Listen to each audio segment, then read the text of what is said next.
எவருக்கும் ஆண்டவராக இயேசு கிறிஸ்துவின் இனிதான நாமத்தினாலே என் அன்பின் வாழ்த்துக்கள். அல்லேலூயா. இந்த நாளிலும் தேவாதி தேவன் நம்மோடு கூட இடைபடுவாராக.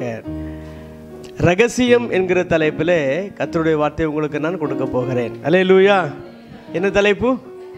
ரகசியம். பொதுவாக யார் இடத்துலாக நீங்கள் சொல்லி பாருங்களேன், இதை ஒரு காரியம் சொல்லிவிட்டு யார்ட்டையும் சொல்லாதீங்கன்னு சொல்லிடுங்க, நிறைய பேர்கிட்ட போயிடும்.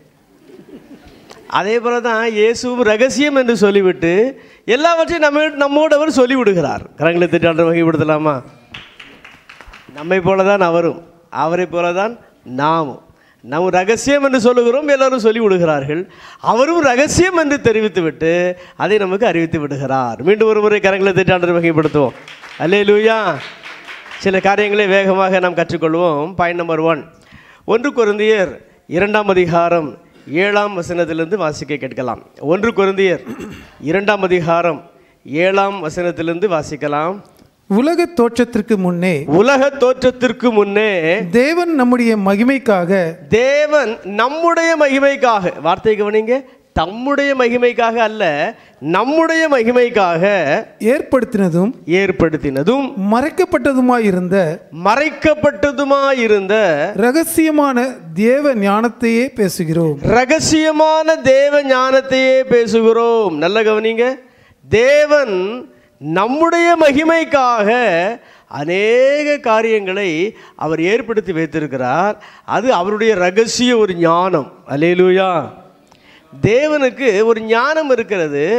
அந்த ஞானத்தினம் யாரும் அறிந்து கொள்ள முடியாத, புரிந்து கொள்ள முடியாத ரகசியமான ஒரு ஞானம் இருக்கிறது. அந்த ரகசிய ஞானத்தினால் நம்முடைய மகிமைக்காக அநேக காரியங்களை அவர் ஏற்கனவே செய்து வைத்திருக்கிறாராம். அல்லேலூயா. தொடர்ந்து வாசிக்கலாம். அதை இப்பிரபஞ்சத்து பிரபுக்களில் ஒருவனும் அறியவில்லை. பிரபஞ்சம் என்றால் இந்த உலகம். இந்த உலகத்தில் உள்ள பிரபுக்கள், அதாவது உலகத்தில் உள்ள பெரியோர்கள் ஒருவரும் அதை அறியவில்லை. எனது மகிமைக்கு தேவன் எதை உருவாக்கி வைத்திருக்கிறார், எனது மகிமைக்கு என் ஆண்டவர் இயேசு எதை ஆயத்தம் பண்ணி வைத்திருக்கிறார் என்பதை இந்த பிரபஞ்சத்தில் உள்ள ஒரு பெரியவரும் அறிந்து கொள்ளவில்லையாம். அறிந்தார்களானால் மகிமையின் கர்த்தரை அவர்கள் சிலுவையில் அறைய மாட்டார்களே. அவர்கள் அதை அறிந்திருந்தால் நிச்சயம் இயேசுவை சிலுவையில் அறைந்திருக்க மாட்டார்களாம். எழுதியிருக்கிறபடி தேவன் தம்மில் அன்பு கூறுகிறவர்களுக்கு ஆயத்தம் பண்ணினவைகளை கண் காணவும் இல்லை.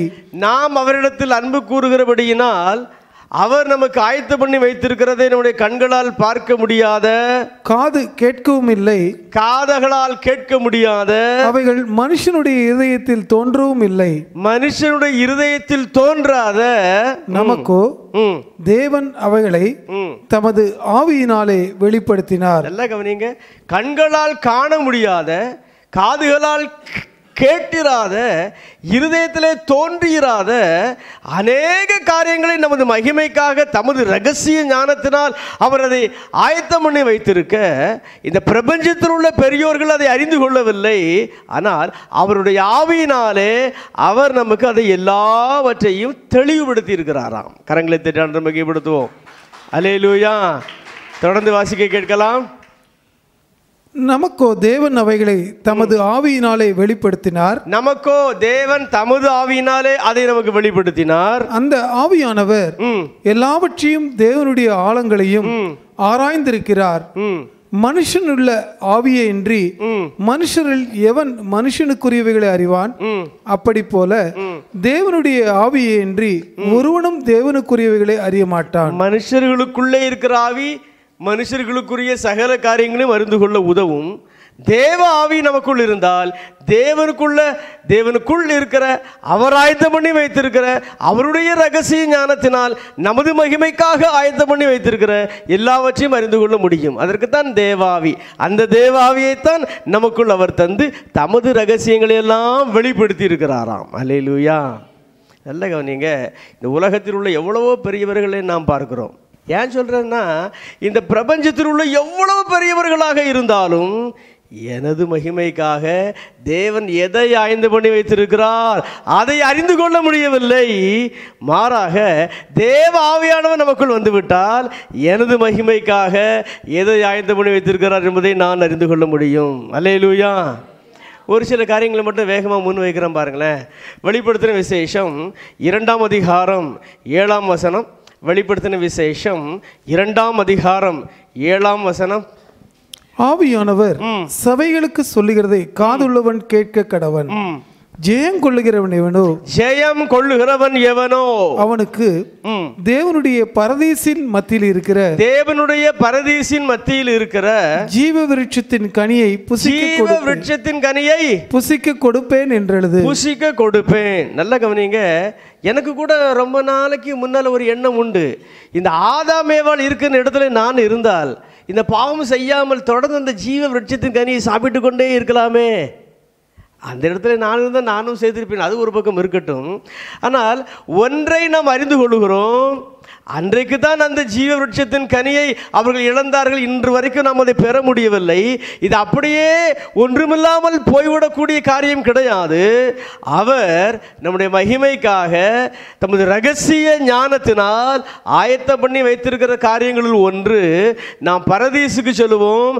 அந்த நாளிலே ஜீவ விருட்சத்தின் கனியை நாம் பெற்றுக்கொள்வோம். கரங்களை தட்டி ஆண்டவரை மகிமைப்படுத்தலாமா? அல்லேலூயா. 10ஆம் வசனத்தை வாசிக்கலாம்.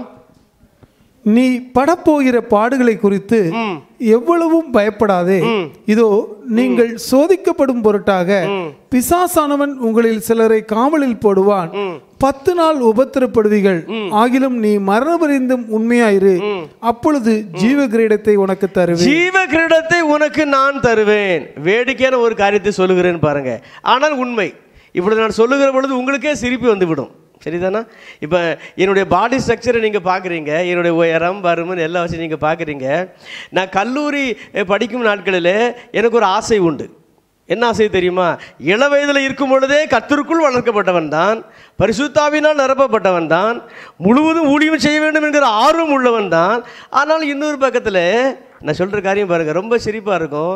அட்லீஸ்ட் இந்த வார்த்தையே ரொம்ப சிரிப்பாக இருக்கும். அட்லீஸ்ட் குறைந்த ஒரு பதவி, ஒரு எம்பியாவது ஆயிரணும். சரி, வந்துட்டு பார்த்தீங்களா? அது மட்டும் கிடையாது. அது கூட அப்புறம் நான் நினைப்பேன், கொஞ்ச நாள் தான் எம்பியாக இருக்கணும். அதன் பிறகு எப்படியாவது ஒரு பிஎம் ஆகிவிட வேண்டும். குறிப்பாக அந்த நாட்களில் பேசுவது எனக்கு ரொம்ப ஆசை. எதையாவது பேசி கொண்டிருப்பது. அதிலும் ஒரு பக்கம் வேதம் பேசுவது, இன்னொரு பக்கம் வரலாறு பேசுவது. நான் கல்லூரி படிக்கும்போது தான் நம்ம டிஎம்கேலேருந்து வைகோ பிரிந்து வெளியே வந்தார். அவர் சொற்பொழிவை கேட்டால் ரொம்ப அழகாக இருக்கும். காங்கிரஸில் குமரி அனந்தன் அவர் பேசுகிற ரொம்ப அழகாக இருக்கும். அவரே மாதிரி நாம் எப்படியெல்லாம் பேசுவது, எப்படியெல்லாம் அரசியல் பேசுவது, எப்படி பேசி ஜனங்களின் ஒரு உணர்வை தட்டிவிட்டு நம்மள் ஈர்ப்பது, அதையெல்லாம் ரொம்ப பேசி ரொம்ப நான் ஆர்வமாக பேசி பழகுவது உண்டு. ஏன்னா எப்படியாவது சில மக்கள் கூட்டத்தை ஆளுகை செய்யணும், அதுதான் ஆசை. சில மக்கள் கூட்டத்தினர் மீது அதிகாரம் செலுத்த வேண்டும். நாம் சொன்னால் சிலர் கேட்க வேண்டும். அதற்கு தேவை ஒரு பதவி தேவை. ஆகையினால் அதை எப்படியாவது கேப்சர் பண்ண வேண்டும், எப்படியாவது பெற்றுக்கொள்ள வேண்டும் என்கிற ஒரு ஆசை. அது ஒரு பக்கம் போகட்டும். ஆனால் நல்ல கவனிங்களேன், அவர் நமது மகிமைக்காக இங்கு நமக்கு அதிகாரம் தரவில்லை என்று சொன்னாலும் மேலே ஒரு ஜீவனுள்ள ஒரு கிரீடம் வச்சிருக்கிறாரு. கரங்களை தட்டி மகிமைப்படுத்தலாமா? அதை நம்ம ஒவ்வொருவருக்கும் தரப்போகிறார். அல்லேலூயா. 17ஆம் வசனத்திற்கு வந்து விடுவோம். 17. ஆவியானவர் சபைகளுக்கு சொல்லுகிறதை காதுள்ளவன் கேட்க கடவன். ஜெயம் கொள்ளுகிறவனுக்கு நான் மறைவான மன்னாவை புசிக்க கொடுத்து அவனுக்கு வெண்மையான குறிக்கல்லையும் அந்த கல்லின் மேல் எழுதப்பட்டதும் அதை பெறுகிறவரேன்றி வேறு ஒருவனும் அறியக்கூடாதுமாகிய புதிய நாமத்தையும் கொடுப்பேன் என்று எழுதி. 2 காரியம் போடப்பட்டிருக்கிறது. ஒன்று மறைவான மன்னா. இதை கூட நான் எண்ணுவது உண்டு. எவ்வளவு அழகா இஸ்ரவேல் ஜனங்களுக்கு வானத்திலிருந்து மன்னா விழுகிறது. உருட்சியான ஒரு வஸ்து, வெண்மையான ஒரு வஸ்து. கொத்தமல்லி அளவு என்று வேதம் சொல்லுகிறது. தேனிட்ட பணியாரத்தின் சுவை என்று வேதம் சொல்லுகிறது.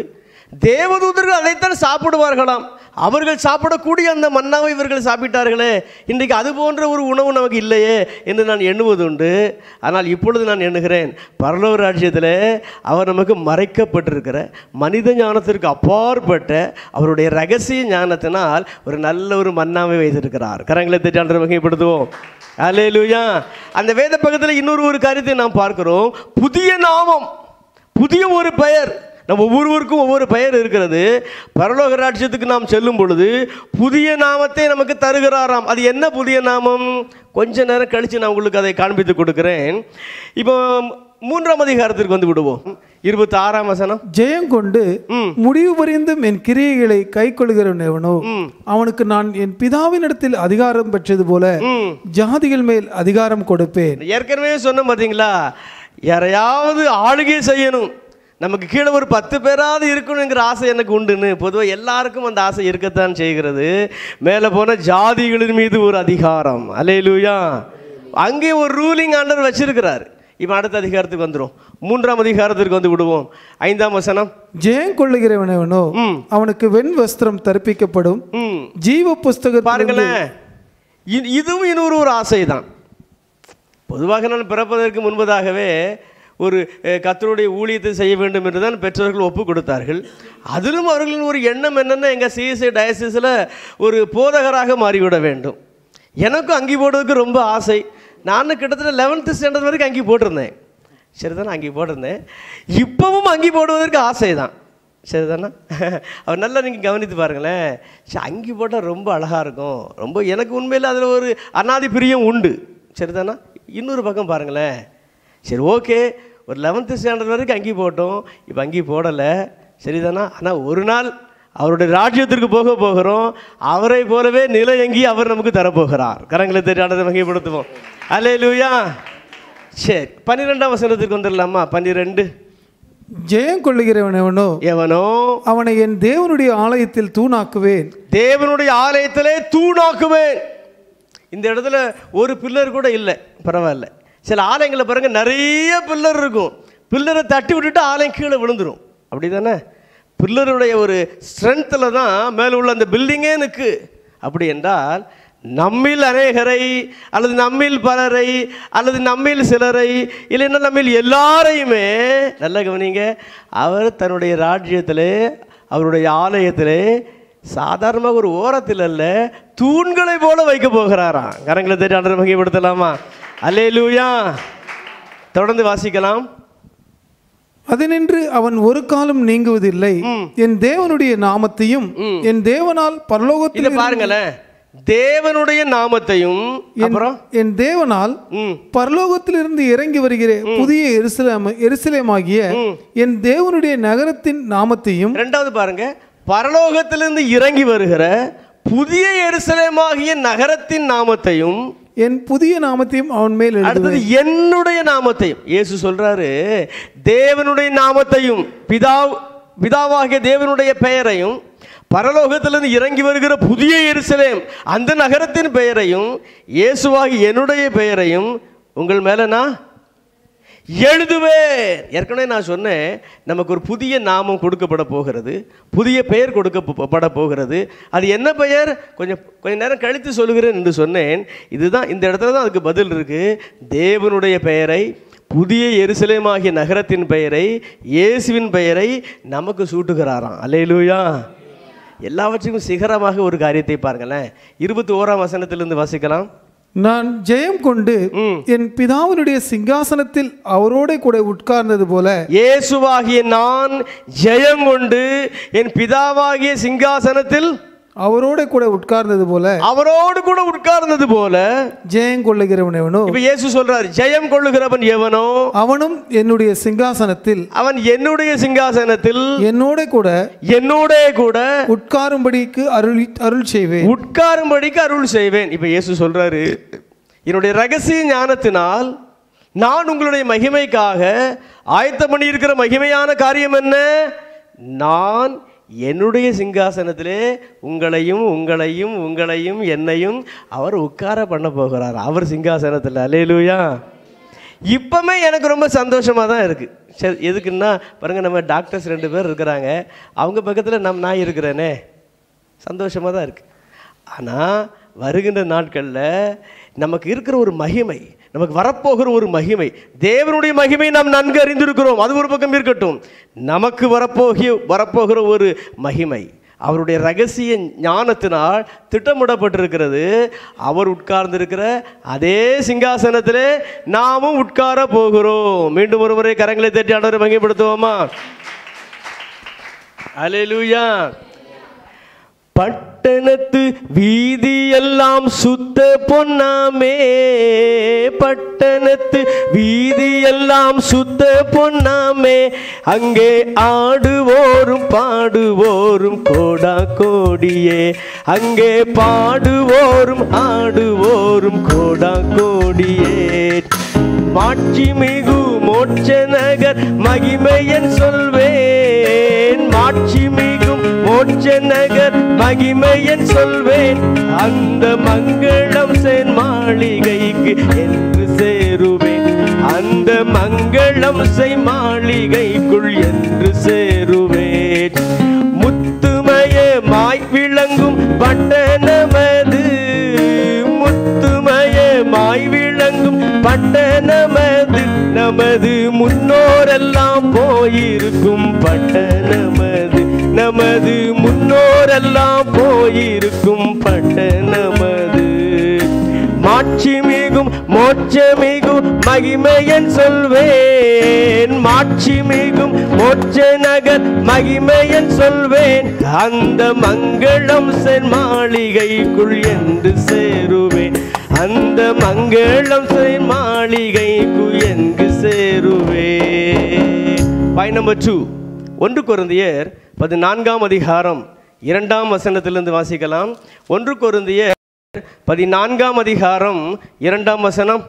ஏனெனில் அந்நிய பாஷையில் பேசுகிறவன், அந்நிய பாஷையில் பேசுகிறவன் ஆவியினாலே ரகசியங்களை பேசினாலும், ஆவியினாலே ரகசியங்களை பேசினாலும் போதும். நல்ல கவனிங்க, அந்நிய பாஷை பேசுகிறவர்கள் ஏராளம், ஆனால் நான் ரகசியங்களை பேசுகிறேன் என்று தெரிகிறவர்களின் எண்ணிக்கை கொஞ்சம் குறைவு. என்ன ரகசியத்தை நான் பேசுகிறேன், அவர் என்னோடு தன்னுடைய ரகசியத்தை எப்படி வெளிப்படுத்துகிறார், அதை அறிந்து கொள்ளுகிறவர்கள் வெகு சிலர். நல்லா கவனிக்கணும். இப்போ நம்ம இவ்வளோ பேர் இருக்கிறோம் என்று சொன்னால் கிட்டத்தட்ட ஒரு 50% அல்லது ஒரு 30% நம்மில் அந்நிய பாஷை பேசுகிற வரத்தை பெற்றிருக்கலாம். அந்நிய பாஷை வரத்தை கர்த்தர் கிருபையாக எனக்கு தந்திருக்கிறார். அவங்க மட்டும் ஒரு அல்லேலூயா சொல்லுங்க பார்ப்போம். பரவாயில்ல, இவ்வளோ பேர் பெற்றிருக்கிறாங்க, சரிதானா? ஓகே. இப்போ அடுத்த ஒரு கேள்வி கேட்க, நான் அந்நிய பாஷையிலே தேவனோடு ரகசியங்களை பேசுகிறேன் வேதத்தின் அடிப்படையில், இதை ஒப்புக்கொள்கிறவங்க ஒரு அல்லேலூயா சொல்லலாமா? இதுக்கே டவுன் ஆகிட்டேன், ரகசியம் தானே பேசுகிறீங்க, அல்லேலூயா. இப்போ 3வது ஒரு கேள்வி கேட்கிறேன், நான் அந்நிய பாஷையிலே பேசுகிறேனே, நான் எதை ரகசியமாக பேசிக்கொண்டிருக்கிறேன், அல்லது அவருடைய ரகசியத்தை நான் பேசுகிற அந்நிய பாஷையின் மூலமாக எந்த அளவு விளங்கி கொள்ளுகிறேன், உள்ளத்தின் ஆழத்திலிருந்து உணர்ந்து எனக்கு அந்த ரகசியம் தெரிகிறதுன்னு சொல்லுங்க மட்டும் உண்டு அல்லேலூயா சொல்லுங்க பார்ப்போம். ஓகே, ஒரு 7-8 பேருக்கு தெரியுதுன்னு நினைக்கிறேன். அல்லேலூயா. நல்லா கவனிங்களேன், ரொம்ப நல்ல ஒரு எக்ஸ்பீரியன்ஸ், சரிதானா? இந்த அந்நிய பாஷையிலே நாம் பேச ஆசைப்பட்டு அவரிடத்தில் வரம் கேட்கப்படுகிற பொழுது அந்த வரம் நமக்கு தரப்படுகிறது. ஆனால் அதிலே நிறைய பேர் நிற்கக்கூடாது. அதனுடைய பொருள் தெரிய வேண்டுமே, அதனுடைய அர்த்தம் தெரிய வேண்டுமே, அதற்குரிய வியாக்கியானம் தெரிய வேண்டுமே. அந்நிய பாஷையை பேசுகிற பொழுதே தேவன் என்னோடு எதை பேச விரும்புகிறார் தெரிய வேண்டும். நான் பேசுகிற அந்நிய பாஷையிலே என்ன ரகசியம் இருக்கிறது தெரிய வேண்டும். தேவனுடைய மனநிலை என்ன, அவருடைய எதிர்பார்ப்பு என்ன, அவருடைய திட்டம் என்ன, அவருடைய சித்தம் என்ன, இப்பொழுது அவர் என்ன செய்ய விரும்புகிறார், அவைகளெல்லாம் நாம் பேசுகிற அந்நிய பாஷையின் மூலமாக நமக்கு வெளிப்படுத்தப்பட வேண்டும். அது பட்டுவிட்டது என்று சொன்னால் அந்த ரகசியம் எனக்கு புரிகிறது என்ற அர்த்தம். இல்லை என்று சொன்னால் அதை கேட்டு பெற்றுக்கொள்ளணும். அல்லேலூயா. அந்நிய பாஷையிலே ரகசியம் இருக்கிறது. முதலாவது அந்நிய பாஷை வரத்திற்குள் கடந்து வாருங்கள், அதன் பிறகு அதை அறியக்கூடிய காரியத்துக்கு கடந்து வாருங்கள். அல்லேலூயா. பாயிண்ட் நம்பர் 3, 1 கொரிந்தியர் 15ஆம் அதிகாரம் 51ஆம் வசனத்திலிருந்து 1 கொரிந்தியர் 15ஆம் அதிகாரம் 51 முதல். இதோ ஒரு ரகசியத்தை உங்களுக்கு அறிவிக்கிறேன், இதோ ஒரு ரகசியத்தை உங்களுக்கு நான் அறிவிக்கிறேன், நாம் எல்லாரும் நித்திரை அடைவதில்லை, நாம் எல்லோரும் மரணம் அடைவதில்லை, ஆகிலும் கடைசி எக்காலம் துணிக்கும் போது. நல்ல கவனிங்களே, இதுல ஒரு பாயிண்ட் இருக்கு. பவுல் எழுதுறாரு கொரிந்து சபையிலே, ரகசியமாக ஒரு காரியத்தை உங்களுக்கு நான் சொல்லுகிறேன், நாம் எல்லாரும் மரிக்க போவது இல்லை. அல்லேலூயா. மரிக்க போவதில்லைன்னா உண்மையிலே ரொம்ப சந்தோஷமாக தான் இருக்கும். சரிதானா? கிராமத்தில் சொல்லுவாங்க, செத்தாதான் சுடுகாடு தெரியுமாங்க. அது எப்படியோ நமக்கு தெரியாது. அதனால் நான் சில நேரத்தில் எண்ணி பார்ப்பது உண்டு, ஜீவனை கர்த்தர் எடுக்கும்போது எப்படி இருக்கும் என்று நான் எண்ணி பார்ப்பது உண்டு. சரிதானா? இங்கு ஒரு அழகாக இப்போ பவுல் சொல்கிறாரு, இன்னைக்கு இயேசு வந்து விட்டால் நம்ம யாராவது மறிப்போமா? மறிக்க மாட்டோம். அவருடையவர்களாகிய நாம் மறுரூபமாகி விடுவோம். அதான் ரகசியம். கரங்களை தேடி ஆண்டவரை மகிமைப்படுத்தலாமா? ஆகையினால் இன்றைக்கே இயேசு வந்துவிட வேண்டும், கொஞ்சம் லேட்டாக வந்தால் நான் மறிக்க வேண்டியது இருக்குமே என்று பயப்படாதீங்க. மரணம் வந்தாலும் அதை எமில் ஜெபசிங் அந்த பாணியில் மங்களம் போல கருதுவோம். அது ஒரு பக்கம் இருக்கட்டும். ஆனால் எது ரகசியம்? எல்லோருமே மறிக்க போவதில்லை. ஒரு சாரார் அவர் வருகையிலே அப்படியே மறுரூபம் ஆகி விடுவாங்க. அல்லேலூயா. என்னதான் அதை இன்றைக்கே பார்த்தா ஒரே காலகட்டத்தில் 3 தலைமுறை நம்ம வாழ்ந்து கொண்டு தான் இருக்கிறோம். அதே போல் இயேசுவின் வருகையிலையும் ஒரு 3 தலைமுறை மக்கள் ஒரே பீரியடில் வாழ்ந்து கொண்டு தான் இருப்பாங்க. அதில் உள்ள பரிசுத்தவான்களுக்கு மரணம் கிடையாது, மறுரூபமாகி விடுவார்களாம். தொடர்ந்து வாசிக்க கேட்கலாம். ஆகிலும் இதோ ஒரு ரகசியத்தை உங்களுக்கு அறிவிக்கிறேன். நாம் எல்லோரும் நித்திரை அடைவதில்லை. ஆகிலும் கடைசி எக்காலம் துணிக்கும் போது ஒரு நிமிஷத்திலே ஒரு இமைப்பொழுதிலே நாம் எல்லோரும் மறுரூபமாக்கப்படுவோம். இதனை சொல்லியாச்சு. இதுதான் ரகசியம். அப்புறம் எக்காலம் தொனிக்கும் அப்பொழுது மரித்தோர் அழிவில்லாதவர்களாய் எழுந்திருப்பார்கள். இன்னொரு ரகசியத்தை பாருங்க. எக்காலம் தொனிக்குமாம், ஏற்கனவே மரித்தவர்கள் அழிவே இல்லாதவர்களாய் எழுந்திருப்பார்களாம். இது ஒரு ரகசியம். அப்புறம் நாமும் மறுரூபமாகி விடுவோம். ஓகே. அழிவுள்ளதாகிய இது அழியாமையும். நல்ல கவனிங்க. அடுத்த ஒரு ரகசியத்தை பாருங்க. இப்பொழுது நமக்கு இருக்கிற சரீரம் அழிந்து போகக்கூடிய சரீரம். ஆனால் எது ரகசியமா? இனிமே இப்படிப்பட்ட அழிவுள்ள சரீரம் நமக்கு இருக்காதாம், அழிவே இல்லாத ஒரு சரீரம் நமக்கு வந்து விடுமாம். அப்புறம் சாவுக்கு ஏதுவாக இது சாவாமையும் தரித்து கொள்ள வேண்டும். நல்ல கவனிங்க. இன்றைக்கு நமக்கு இருக்கிற சரீரம் சாவுக்கு ஏதுவான சரீரம். இந்த சரீரம் சீக்கிரத்திலே மரித்து போகும். ஆனால் இனிமேல் நமக்கு வரக்கூடிய சரீரம் சாவாமை உள்ளதாக ஒரு சரீரம் வரப்போகிறதாம். அழிவுள்ளதாகி இது அழியாமையும் சாவுக்கு ஏதுவாக இது சாவாமையும் தரித்து கொள்ளும் போது மரணம் ஜெயமாக விழுங்கப்பட்டது என்று எழுதியிருக்கிற வார்த்தை நிறைவேறும். பாருங்க, மரணம் ஜெயமாக விழுங்கப்பட்டது என்று எழுதியிருக்கிற வார்த்தை நிறைவேறும். அப்ப இன்னொரு ரகசியம் என்ன?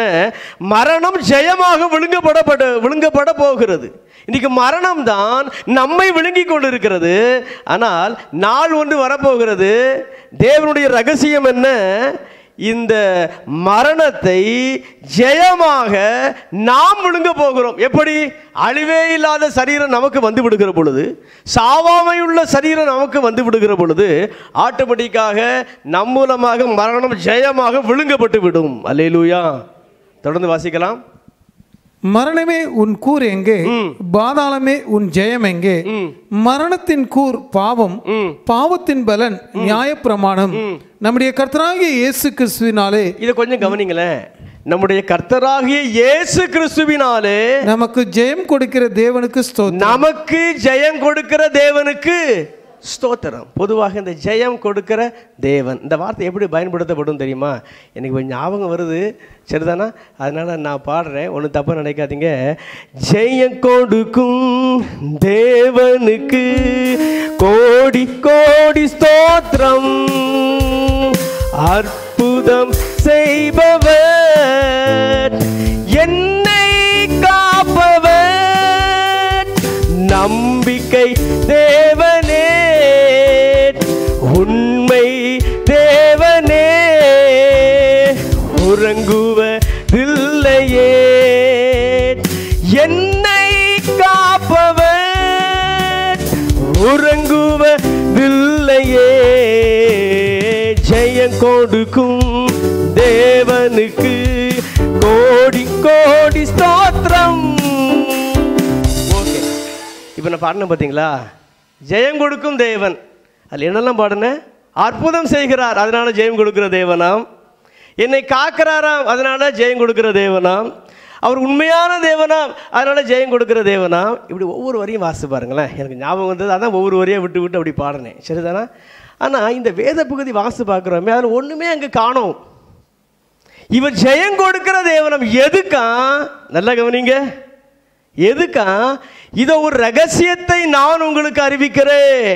நாம் எல்லோருமே நித்திரை அடைய போவதில்லை, மறுரூபமாக்கப்பட போகிறோம். அதனால இவர் ஜெயம் கொடுக்கிற தேவன். கரங்களை தெரியும் மகிமைப்படுத்தலாமா? அல்லேலூயா, அல்லேலூயா. அடுத்தது பாருங்களேன், தொடர்ந்து கீழே வாசி பாருங்க. சாவுக்கேதுவாகிய இந்த சரீரம் சாவாமையுள்ள சரீரமாக மாறப்போகிறது. அந்த ஜெயத்தை அவர் தருகிற தேவன். அல்லேலூயா. மரணம் ஜெயமாக விழுங்கப்பட போகிறது. அதனால இந்த இயேசு ஜெயம் கொடுக்கிற தேவன். அல்லேலூயா. இதில் உள்ள வார்த்தைகளை எந்த வார்த்தைகளையாக பயன்படுத்தி அதில் உள்ள ஒரு சரணத்திலையாவது யாராவது எழுதியிருக்காங்களான்னு பார்த்தீங்களா? இல்லை. நான் பாடலை குறை சொல்ல வரலை. இப்படி தான் நாமே புதிய பாடல்கள் எழுதுகிற பொழுது ஜெயம் கொடுக்குற தேவன் அதை ஒன்றை மட்டும் அப்படி நம்ம எடுத்துக்கிடுவோம், அப்புறம் எங்கேயோ போயிடும். அப்படிலாம் போகக்கூடாது. எந்த வசனத்தை பார்த்தாலும் அதுக்கு பக்கத்தில் என்ன இருக்குன்னு பார்க்கணும். கரங்களை தெரியாண்ட வகைப்படுத்தலாமா? அல்லேலூயா. அப்போ எது ரகசியம்? மரணம் ஜெயமாக விழுங்கப்பட போகிறது. அழியாமை உள்ள சரீரத்தை பெற்றுக்கொள்ள போகிறோம். சாவாமை உள்ள சரீரத்தை பெற்றுக்கொள்ள போகிறோம். எல்லோருமே மரிப்பதில்லை. அவர் வருகையிலே நாம் உயிரோடு இருந்தால் மறுரூபமாகி விடுவோம். இதுதான் ரகசியம். அல்லேலூயா. 4th பாயிண்ட், எபேசியர் 3ஆம் அதிகாரம் 3ஆம் வசனத்திலிருந்து. எபேசியர் 3ஆம் அதிகாரம் 3ஆம் வசனத்திலிருந்து. அது என்னவெனில் புறஜாதிகள், நல்ல கவனிக்கணும், புறஜாதிகள் சுவிசேஷத்தினால் உடன் சுதந்திரருமாய் ஒரே சரீரத்திற்குள்ளானவர்களுமாய் கிறிஸ்துவுக்குள் அவர் பண்ணின வாக்குத்தத்தத்திற்கு உடன் பங்காளிகளாய் இருக்கிறார்கள் என்கிற இந்த ரகசியத்தை அவர் எனக்கு வெளிப்படுத்தி, இந்த ரகசியத்தை தேவன் பவுலாகி எனக்கு வெளிப்படுத்தினார். பவுல் சொல்றாரு, எனக்கு தேவன் ஒரு ரகசியத்தை வெளிப்படுத்தி விட்டார். அது என்ன? புறஜாதிகளாகிய நாம். இன்னைக்கு நீங்களும் நானும் மாம்சத்தின்படி இஸ்ரவேலர்கள் கிடையாது. ஆவியின்படி ஆபிரகாம் சந்ததி ஒரு பக்கம் இருக்கட்டும், அந்த மாம்சத்தின்படி நாம் இஸ்ரவேலர்கள் கிடையாது. நாம் புறஜாதிகளே. எது ரகசியமா? இப்பொழுது கிறிஸ்துவுக்குள் நாம் உடன் சுதந்திரராம். இரண்டாவது, அவருடைய வாக்குத்தத்தத்திற்கு பங்காளிகளாம். இன்னொன்று, அவருடைய சரீரத்திற்கு நாம் உரியவர்களாம். கரங்களை தட்டி வகைப்படுத்தலாமா? அல்லேலூயா. பழைய ஏற்பாட்டிலே தேவன் ஒரு சந்ததியை மட்டும் பிடித்து கொண்டார், ஆபிரகாமின் சந்ததி. ரொம்ப சாதாரணமாக தேவன் சொல்லுவார், வேற எல்லா ஜாதிகளும் அருவருப்பானது என்று சொல்லிவிடுவார். சரிதானா? ஆனால் இந்த காலகட்டத்தில் அப்படி அல்ல. புதிய ஏற்பாட்டு காலத்தில் அப்படி அல்ல. எந்த ஜனங்கள் அருவருப்பான மக்கள் கூட்டத்தினராக இருந்தார்களோ, கருதப்பட்டார்களோ பழைய ஏற்பாட்டு காலத்தில், அப்படிப்பட்ட புறஜாதிகளாகிய நம்மை இப்பொழுது இயேசு உடன் சுதந்திரராக, தம்முடைய பங்காளிகளாக, தம்முடைய சரீரத்திற்கு பங்குள்ளவர்களாக மாற்றி இருக்கிறார். அதுதான் ரகசியம். கரங்களை தட்டி ஆண்டவரை மகிமைப்படுத்துவோம். அல்லேலூயா. 5வது காரியம், எபேசியர் 5ஆம் அதிகாரம் 32ஆம் வசனத்தை வாசிக்கலாம். எபேசியர் 5:32. ரகசியம் பெரியது. இந்த ரகசியம் பெரியது. எந்த ரகசியம்? நான் கிறிஸ்துவை பற்றியும். 31 வாசிங்க. இது நிமித்தம் மனுஷன் தன் தகப்பனையும் தன் தாயையும் விட்டு தன் மனைவியுடன் மனைவியோடு இசைந்து இருவரும் ஒரே மாம்சமாய் இருப்பார்கள். இந்த ரகசியம் பெரியது. திருமண உறவு, அந்த ரகசியம் பெரியது. திருமணமே ஒரு ரகசியம். எங்கேயோ இருக்கிற ஒரு மனிதன், எங்கேயோ இருக்கிற ஒரு பெண், ரெண்டு பேருக்கும் சம்பந்தமே கிடையாது. திருமணத்தின் மூலமாக தேவன் இணைக்கிறார். அவர்கள் ஒன்றித்து வாழ வேண்டும். நல்லா கவனிங்க. ஒரு சாதாரண ஃப்ரெண்ட்ஸ் எடுத்துக்கிடுவோம். இப்போ நீங்கள் நிறைய பேர் இருக்கிறீங்க, நண்பர்கள், தோழிகள். ஒரு 10 நாள் ஒரே வீட்டில் இருங்க பார்க்கும், சண்டை வந்துடும். அப்படி தானே? இது ஏன் ப்ரஷ்ஷுமாங்க, இது ஏன் ஹேர்பின்மாங்க, அப்படி தானே?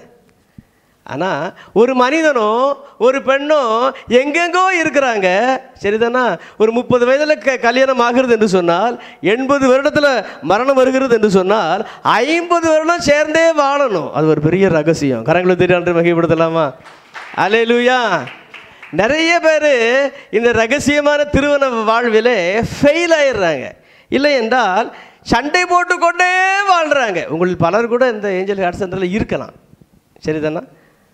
நிறைய பேருடைய ஃபேமிலி லைஃப் வந்து நிறைய பேருக்கு ரசிக்காது.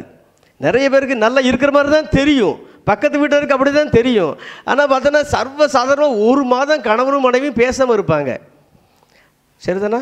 என்னுடைய எக்ஸ்பீரியன்ஸ் இல்லை, அப்படிலாம் கிடையாது. எல்லாம் கரெக்டாக தான் இருக்குது. எனக்கு நீங்கள் வீடு வந்து செக் பண்ணிக்கலாம், கேட்டு பார்த்துக்கலாம். நிறைய பேர் என்கிட்ட சொல்கிற காரியத்தை நான் சொல்கிறேன், சரிதானா? பிள்ளைகள் மூலமாகவே மனைவி சாப்பாடை கொடுத்து அனுப்புவாள் கணவனுக்கு, சரிதானா? அவர் இங்கிருந்து எனக்கு குழம்பு வேண்டும் என்று மகளிடம் கேட்டு அனுப்புவார். எவ்வளோ குடும்பங்கள் அப்படி இருக்குது. இங்கே 2-3 குடும்பங்கள் இருக்கலாம், சரிதானா? சரி, ஓகே, சரி, நல்லா கவனிங்களேன். இப்போ வாசிக்கலாமா? 22ஆம் வசனத்திலிருந்து 22ஆம் வசனத்திலிருந்து வாசிக்கலாம். 22. ஆமாம், 22. மனைவிகளே, கர்த்தருக்கு கீழ்ப்படுகிறது போல உங்கள் சொந்த புருஷருக்கு கீழ்ப்படியுங்கள். நல்லா கவனிங்க, சும்மா கீழ்ப்படிய கூடாதான். கர்த்தருக்கு நாம் எப்படி கீழ்ப்படுகிறோம் அதே போல நம்முடைய சொந்த புருஷருக்கு மனைவிகள் என்ன செய்ய வேண்டுமாம்? கீழ்ப்படிய வேண்டுமாம். அப்புறம் கிறிஸ்து சபைக்கு தலையா இருக்கிறது போல புருஷனும் மனைவிக்கு தலையா இருக்கிறார். நல்லா கவனிங்க, மனைவிக்கு தலை கிடையாது. ஒரு ஆமீன் சொல்லுங்க பாப்போம் பெண்கள். நிறைய பேர் சொல்ல மாட்டேங்களே, தலை இருக்கா இல்லையா உங்களுக்கு? எனக்கு தலை கிடையாதுன்னு சொல்கிறேங்க, ஒரு ஆமீன் சொல்லலாமா? அல்லேலூயா. வாலிபலையில் இருந்தாலும் சும்மா தைரியமாக சொல்லுங்கள், ஒரு தலை சீக்கிரத்தில் வந்துடும். அல்லேலூயா. நல்லா கவனிங்க, வேதம் சொல்லுகிறது மனைவிக்கு புருஷனே தலையாக இருக்கிறான். அப்புறம் புருஷனுக்கு மனைவிக்கு கிறிஸ்து சபைக்கு தலையா இருக்கிறது போல எப்படி சபைக்கு கிறிஸ்து தலையா இருக்கிறாரோ புருஷனும் மனைவிக்கு தலையா இருக்கிறார். புருஷன் தான் மனைவிக்கு தலையா இருக்கிறான். அவரே சரீரத்துக்கும் இரட்சகராய் இருக்கிறார். ஓகே. ஆகையால் சபையானது கிறிஸ்துவுக்கு கீழ்ப்படுகிறது போல மனைவிகளும் தங்கள் சொந்த புருஷர்களுக்கு எந்த காரியம் சபை எப்படி கர்த்தராக இயேசுவுக்கு கீழ்ப்படுகிறதோ அதே போல மனைவியும் புருஷனுக்கு கீழ்ப்படிய வேண்டுமாம். புருஷர்களே, உங்கள் மனைவிகளில் அன்பு கூறுங்கள். அதே போல புருஷர்கள் என்ன செய்ய வேண்டுமா? இப்போ தான் பெண்களுக்கு சிரிப்பு வருது. இவ்வளோ நேரம் நமக்கே சொன்னாரே, இப்பொழுதுதான் இந்த பக்கம் திரும்பி இருக்கிறாரே என்று.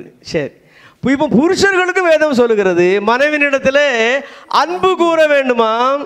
அப்படியே கிறிஸ்துவும் சபையில் அன்பு கூர்ந்து நாம் அதை திருவசனத்தை கொண்டு தண்ணீர் முழுக்கினால் சுத்திகரித்து பரிசுத்தமாக்குகிறதற்கும் கரைதிரை முதலானவைகள் ஒன்றும் இல்லாமலும் பரிசுத்தமும் பிழையற்றதுமான மகிமையுள்ள சபையாக அதை தமக்கு முன் நிறுத்தி கொள்வதற்கு தம்மை தாமே அதற்காக ஒப்பு கொடுத்தார். கிறிஸ்து என்ன பண்ணினாரா? சபை தப்பு பண்ணுகிற பொழுது, சபை தம்மை மறக்கிற பொழுது, சபை கரையுள்ளதாய் பிழையுள்ளதாய் இருக்கிற பொழுது கிறிஸ்து பார்க்கிறாராம், நானே என் ஜீவனை கொடுக்கட்டுமே. அப்படி கொடுத்து சபையை பரிசுத்தமாக்கினாராம். அதே மாதிரி தான் நிறைய வீடுகளில் சில மனைவி கீழ்ப்படியாமல் ஏதோ செய்கிறாங்க, சரிதானா? உடனே புருஷன் விட்டு ஓடி விட வேண்டாம், கொஞ்சம் மன்னித்து, சரிதானா? கொஞ்சம் அவங்களுக்காக ஜீவனை கொடுத்துன்னா ஜீவனை ஃபுல்லாக கொடுக்க சொல்லலை, அந்த அளவுக்கு கொஞ்சம் அவங்களை சரிப்படுத்தி உங்களுக்கு கீழ்ப்படியத்தக்கவர்களாக நீங்கள் மாற்றுகிறதற்கு கொஞ்சம் ஸ்டெப் எடுக்கலாம். இயேசுவை போல கரங்களை தட்டி ஆண்டவரை மகிமைப்படுத்தலாமா? அல்லேலூயா. தொடர்ந்து வாசிக்கலாம். அப்படியே புருஷர்களும் தங்கள் மனைவிகளை தங்கள் சொந்த சரீரங்களாக பாவித்து அவர்களில் அன்பு கூற வேண்டும். தன் மனைவியில் அன்பு கூறுகிறவன் தன்னில் தான் அன்பு கூறுகிறான். மனைவியிடத்தில் அன்பு கூறுகிறவன் தன்னில் தானே அன்பு கூறுகிறானாம். தன் சொந்த மாம்சத்தை பகைத்தவன் ஒருவனும் இல்லையே. கர்த்தர் சபையை போஷித்து காப்பாற்றுகிறது போல ஒவ்வொருவரும் தன் மாம்சத்தை போஷித்து காப்பாற்றுகிறார். நாம் அவருடைய சரீரத்தின் அவயங்களாயும் அவருடைய மாம்சத்திற்கும் அவருடைய எலும்புகளுக்கும் உரியவர்களாயும் இருக்கிறோம்.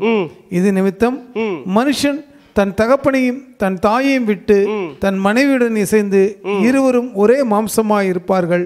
இந்த ரகசியம் பெரியது. நல்லா கவனிங்க, சபையாகிய நாம் கிறிஸ்துவின் மாம்சத்துக்கு உரியவர்கள், கிறிஸ்துவின் எலும்புக்கு உரியவர்கள். அதே போல தான் ஒரு கணவன் ஒரு மனைவி இருவரும் ஒரே மாம்சமாக இருக்கிறார்கள். அதனால் இந்த ரகசியம் பெரியது. நல்லா கவனிக்கணும். புருஷன் மனைவியிடத்தில் அன்பு கூற வேண்டும், மனைவி புருஷனிடத்தில் அன்பு கூற வேண்டும். அப்படியா? கீழ்ப்படிய வேண்டும். சரிதானே? அல்லேலூயா. இப்போ நான் எபேசியர் உள்ளதை மட்டும் நான் சொல்கிறேன், இன்னும் நிறைய இருக்குது. மனைவி புருஷனுக்கு பயபக்தியாக இருக்க வேண்டும் இருக்குது. புருஷன் குடிகாரனாக இருக்கலாம், அதான் சத்தியத்திற்கு கீழ்ப்படியாதவனாக இருந்தாலும் அப்படின்னு இருக்குது. கீழ்ப்படியாதவனாக இருந்தாலும் கற்புள்ள உங்கள் நடக்கைகளினால் அவரையும் நீங்கள் கர்த்தருக்குள்ளே கொண்டு வர நீங்கள் பிரயாசப்படுங்கன்னு இருக்குது. அப்போ ஒட்டுமொத்தமாக நல்ல கவனிங்க, திருமண உறவு என்பது ஒரு பெரிய ரகசியம். இப்போ வேதம் சொல்லுகிற இந்த சட்டத்துக்கு கீழ்ப்படியாத எல்லா வீடுகளிலுமே சண்டைகள் இருக்கும், சச்சரவுகள் இருக்கும். ஒருவேளை இந்த இடத்துல வெளிப்படையாக சொல்ல முடியவில்லை என்று சொன்னாலும் உங்கள் உள்ளமே சொல்லும். ஒரு மனைவி புருஷனுக்கு கீழ்ப்படியலைன்னா வீட்டில் குழப்பம் இருக்கும், வீட்டில் பிரச்சனை இருக்கும், வீட்டில் சண்டை இருக்கும். ஒரு புருஷன் மனைவியிடத்தில் அன்பு கூறவில்லை என்று சொன்னால் வீட்டில் பிரச்சனை இருக்கும், சண்டை இருக்கும், 10 நாள் பேசாமல் இருக்கக்கூடிய ஒரு நிலை இருக்கும். மாறாக இந்த வேதம் சொல்லுகிற சட்ட திட்டத்திற்குள் நீங்கள் கடந்து வாங்க, குடும்ப வாழ்க்கை உண்மையிலே கர்த்தருக்குள் செழிக்கும், ரசிக்கும். அல்லேலூயா, அல்லேலூயா. ஜி ஷார்ப் கொடுங்க பிரதர்.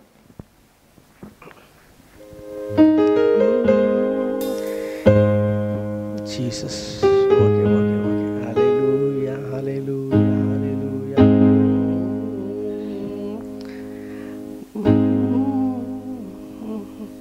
மங்களம் மங்களம் மங்களமே, மங்களம் மங்களம் மங்களமே, மங்களம் மங்களம் மங்களமே. இல்லறம் இலங்கிடவே, நல்லறம் துலங்கிடவே, இல்லறம் இலங்கிடவே,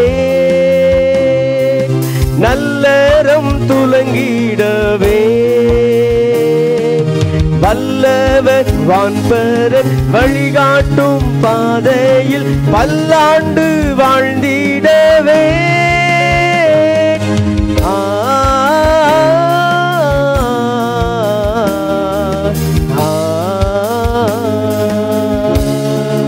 மங்களம் மங்களம் மங்களமே,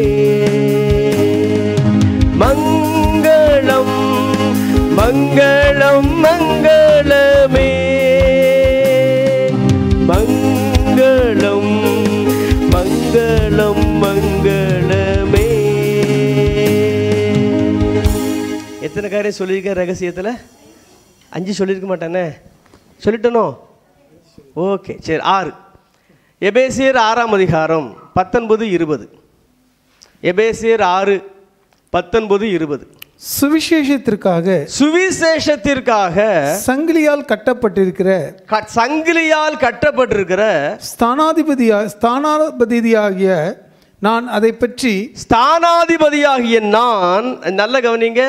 இந்த எபேசியர் நிருபம் பவுல் சிறைச்சாலையிலே சங்கிலியினால் கட்டப்பட்டுள்ள நிலைமையிலே அவன் எழுதுகிறான். அதனால தான் சொல்றான், சங்கிலியினால் சிறைச்சாலையிலே கட்டப்பட்டிருக்கிற ஸ்தானாதிபதியாகிய நான் அதை பற்றி பேச வேண்டியபடி தைரியமாய் பேசத்தக்கதாக.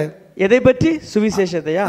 ஆமா, சுவிசேஷத்திற்காக சங்கிலியால் கட்டப்பட்டிருக்கிறேன். அதை பற்றி நான் அதை பற்றி பேச வேண்டியபடி தைரியமாய் பேசத்தக்கதாக நான் தைரியமாய் என் வாயை திறந்து சுவிசேஷத்தின் ரகசியத்தை அறிவிக்கிறதற்கு. சுவிசேஷத்தின் ரகசியத்தை, என்ன ரகசியத்தை? சுவிசேஷத்தின் ரகசியத்தை அறிவிக்கிறதற்கு வாக்கு எனக்கு கொடுக்கும்படிக்கு எனக்காக விண்ணப்பம் பண்ணுங்கள். நல்ல கவனிங்க. நான் ஜெயில இருக்கேன், நான் கட்டப்பட்டிருக்கேன், நான் விடுதலையாக எனக்காக ஜெபம் பண்ணுங்கள். அப்படியே சொல்றாரு. சிங்க கவியோ சூளை நெருப்போ கர்த்தர் காக்கிறாரு. அது பெரிய காரியம் கிடையாது. அவன் உள்ள போனான். எப்படி போனான்?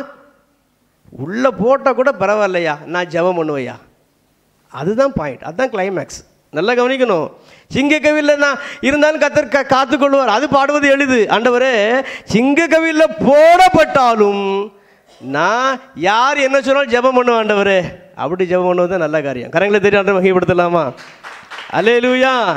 சூளை நெருப்போ எதுனாலும் என்னை ஒன்றும் செய்யாது. அது பெரிய காரியம் கிடையாது. ராஜா கட்டளையானாலும் நான் கீழ்ப்படிய மாட்டேன், இந்த சிலையை நான் வணங்க மாட்டேன், சூழ்நிலை போட்டாலும் பரவாயில்லை, அந்த எல்லைக்கு கடந்து வரணும். அதுதான் சரியான ஒரு காரியம். அல்லேலூயா. இங்கே பவுல் சொல்கிறாரு, நான் ஜெயிலில் இருக்கிறேன், நான் கட்டப்பட்டிருக்கிறேன், சபையாரே எனக்காக ஜெபம் பண்ணுங்கள், விடுதலையாக வேண்டும். அப்படி அவன் சொல்லலை. சுவிசேஷத்தின் ரகசியத்தை எப்படி சொல்லணுமா? அந்த வார்த்தை ஐயா சொல்றாங்க பாருங்க, 2 முறை அந்த வார்த்தை பயன்படுத்தப்பட்டிருக்கு. தைரியமாய் அறிவிக்கப்படணும். நேற்றைய தினத்தில் சுவிசேஷம் எப்படி அறிவிப்பது, நல்லா கவனிங்க. சுவிசேஷத்தை எப்படி அறிவிக்க வேண்டும் கிளாஸ் எடுக்கிறாங்க. அப்போ சொல்றாங்க, இன்னைக்கு ஆட்சியெல்லாம் ரொம்ப வித்தியாசமாக போய் கொண்டிருக்கிறது, வாட்ஸ்அப்பில் நிறைய தகவல்கள் வந்து கொண்டிருக்கிறது, அதனால பைபிளை எடுத்துட்டு போயிடாதீங்க. சரிதானா? எந்த வார்த்தை, இயேசுங்கிற வார்த்தையே சொல்லிடாதீங்க. ஒரு சன்மார்க்க ஜீவியத்தை போல பிறருக்கு நம்ம ஹெல்ப் பண்ணுவோம், போதும், நல்லா படிங்கன்னு சொல்லுவோம், பெற்றோர் கீழ்படிங்கன்னு சொல்லுவோம். சரிதானா? ஒவ்வொரு வீட்டுக்கு போய் ஜெபம் பண்ணிட்டு வந்துருங்க. அப்போ ஒரு வயதான ஒரு பாட்டி சொன்னாங்க, உங்களுக்கு சந்தேகம் இருந்தால் முடிஞ்சோன்னே கேளுங்க, அந்த பாட்டி பேரை நான் சொல்லியிருந்தேன். அந்த வயதான பாட்டி சொன்னாங்க, நம்ம வீட்டிலே இருந்துக்கிடுவோமே, சுவிசேஷ ஊழியம் போக வேண்டாமே. ஒன்று அவங்க கேட்டாங்க, இல்லைம்மா வாட்ஸ்அப்பில் இப்படி ஒரு காரியம் வந்திருக்கு, ஒரு இடத்துல போய் சுவிசேஷம் அறிவிச்சாங்க, இப்படிப்பட்ட பிரச்சனையாச்சுன்னு அந்த வாட்ஸ்அப்பில் உள்ள அந்த வீடியோவை போட்டு காட்டியிருக்காங்க. ஒன்று அந்த அம்மாக்கெல்லாம் வாட்ஸ்அப்பில் என்னென்னு தெரியாது. அவங்க சொன்னாங்க, வாட்ஸ்அப்பு பற்றி எனக்கு தெரியாது, இன்றைக்கி வந்திருக்கலாம், ஆனால் அன்றைக்கே வேதத்தில் இயேசு சொல்லிவிட்டார், சுவிசேஷம் அறிவித்தால் இப்படி தான் வரும் என்று. கரங்களை தெரியும் அன்றைய மையப்படுத்தலாமா? அந்த பாட்டிக்கு இருக்கிற ஞானம் இன்றைய உள்ள அநேக ஊழியர்களுக்கு இல்லை. பாட்டிக்கு இருக்கிற ஞானம் இந்த அநேக கர்த்தருடைய பிள்ளைகளுக்கு இல்லை. நல்லா கவனிக்கணும். அரசு அப்படி சொல்லுகிறது, இவர்கள் இப்படி சொல்லுகிறார்கள். ஞானமாய் சுவிசேஷத்தை பிரசங்கம் பண்ணணுமா? பயம் இருக்கிறது இவனுக்கு. ஆகையினால்தான் இவ்வளவு காரியத்தை இவன் சொல்லுகிறான். பவுல் சொல்றாரு, சபையாரே எனக்காக ஜெபம் பண்ணுங்க, சுவிசேஷம் கட்டப்பட்டிருக்கிறதே, நான் சங்கிலினால் கட்டப்பட்டிருக்கிறேன், எனக்கு ஒரு விடுதலை வந்து விட்டால் இந்த சுவிசேஷமே ஒரு ரகசியம், இந்த ரகசியத்தை நான் சொல்லணுமே. கரங்களை தட்டி வகைப்படுத்தலாமா? அல்லேலூயா. இயேசுவாகிய சுவிசேஷமே ஒரு ரகசியம். அவருடைய ரத்தத்தினால் தான் பாவ மன்னிப்பு, அது ஒரு ரகசியம். அது இயேசுவின் நாமத்தில் தான் ரட்சிப்பு, அது ஒரு ரகசியம். இயேசு வரப்போகிறார், அது ஒரு ரகசியம். பரலோகம் அது ஒரு ரகசியம், நரகம் அது ஒரு ரகசியம், பரிசுத்தம் அது ஒரு ரகசியம். இந்த ரகசியம் வெளிப்படுத்தப்பட வேண்டுமே. அப்படின்னா நான் கட்டப்பட்டிருக்கிறேனே, விடுதலையானால் தானே இந்த ரகசியத்தை நான் போய் அறிவிக்க முடியும். இன்னைக்கு கட்டப்படாமலே நாம் இருக்கிறோமே. இந்த சுவிசேஷம் ஒரு ரகசியம் என்பது நமக்கு தெரியுமா? யோசிச்சு பாருங்க. இந்த சுவிசேஷமாகிய இந்த ரகசியம் எவ்வளவு பேருக்கு போய் சேரவில்லை. என்றைக்கு யோசித்து பார்க்கிறோம், என்றைக்கு அதை செய்து பார்க்கிறோம், என்றைக்கு அதை அமுல்படுத்தி பார்க்கிறோம். ஏன் பயம் வர வேண்டும்? நல்லா கவனிங்களேன். நான் பயப்பட வேண்டாம். பகல் இரவு மாறி மாறி வந்து கொண்டு தான் இருக்கிறது. விதைப்பு மறுப்பு மாறி மாறி வந்து கொண்டு தான் இருக்கிறது. மாறி காலமும் கோடை காலமும் மாறி மாறி வந்து கொண்டு தான் இருக்கிறது. எல்லாம் மாறி மாறி வரப்போகிறது. ஒரு நாள் முடிய போகிறது. நாம் என்ன செய்ய போகிறோம்? விதைப்பும் அறுப்புமே பூமியின் மீதினில் மாறி மாறி வருமே. பகலும் இரவுமாய் வருடங்கள் மாயமாய் நழுவியே சென்றிடுமே. சிந்திப்பீர் சிந்திப்பீர் காலங்களை சிந்திப்பீர். இயேசு கிறிஸ்துவின் வேலை ஒன்றே என்றும் பிரதானம். ஒன்று இரண்டென எத்தனை வருடங்கள் கனவென கழிந்தது பார். எஞ்சிய நாட்களை வஞ்சிக்காது தேவ போரினில் ஈடுபடு. சிந்திப்பீர் சிந்திப்பீர் காலங்களை சிந்திப்பீர். இயேசு கிறிஸ்துவின் வேலை ஒன்றே என்றும் பிரதானம். ஒன்று இரண்டென எத்தனை வருடங்கள் கனவென கழிந்தது பார். எஞ்சிய நாட்களை வஞ்சிக்காது தேவ போரினில் ஈடுபடு. சிந்திப்பீர் சிந்திப்பீர் காலங்களை